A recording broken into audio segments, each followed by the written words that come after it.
Research ये बताती है कि बच्चे की लर्निंग पे जो सबसे ज्यादा, बच्चे की मोटिवेशन पे, बच्चे को फर्दर मोटिवेट करने के लिए काम के ऊपर जो सबसे ज्यादा चीज असरअंदाज होती हैं, उनमें से एक क्या है? फीडबैक। और हमारे स्कूलों में फीडबैक नहीं होता, तारीफ होती है या तनकीद होती है।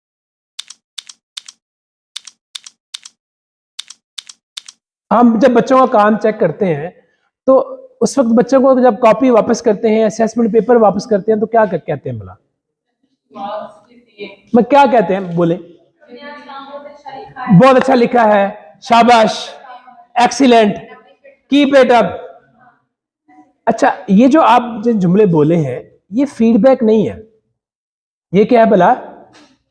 ये तारीफ है। एक्सीलेंट, वेरी गुड, ये क्या है? तारीफ है।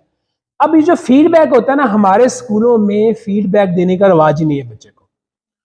और फीडबैक, रिसर्च ये कहती है कि सबसे ज्यादा जो चीज बच्चों की लर्निंग पे, फर्दर लर्निंग पे, मोटिवेशन पे असरअंदाज होती है, वो क्या है? फीडबैक।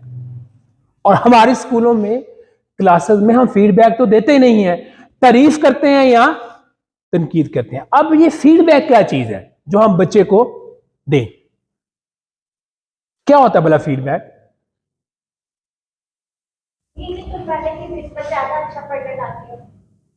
फीडबैक क्या होता है कि जो काम बच्चे ने किया है, वो काम कैसा है, बच्चे को ये समझ आ जाए, और बच्चे को ये समझ आ जाए कि आगे उसने क्या करना है।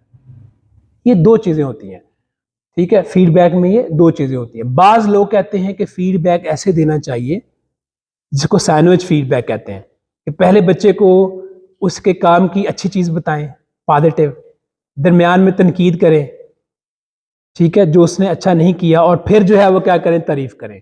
लेकिन मेरा तजुर्बा ये है कि इससे चीज दब जाती है, तनकीद जो आप चाहते हैं वो भी दब जाती है, और तारीफ से बाज का बच्चे को, यानी बाज बच्चे तनकीद पे ही फोकस फिर भी करते हैं, और बाज बच्चों को समझ ही नहीं आती कि वे आउट क्या है, अब आगे कैसे जाना है।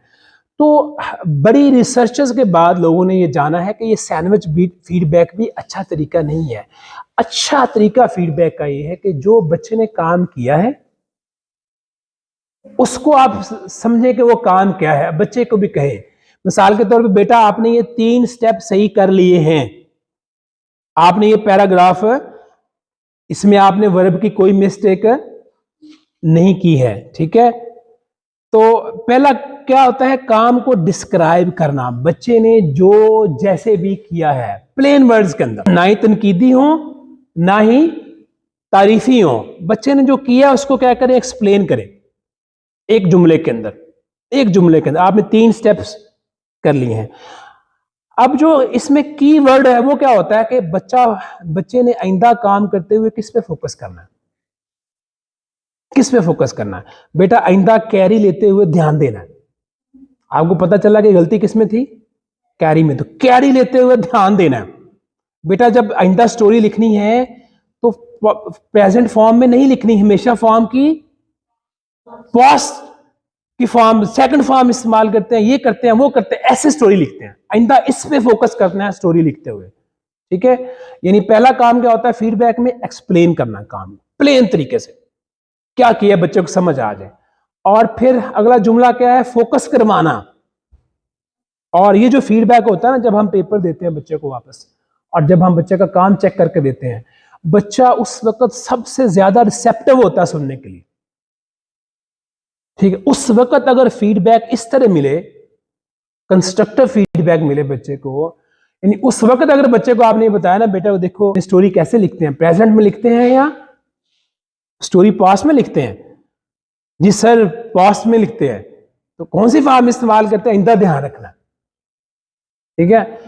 फॉर एवर बच्चा जब स्टोरी लिखेगा ना, उसके दिमाग में फौरन ये बात आएगी कि स्टोरी लिखते हुए किस बात पे ध्यान देना।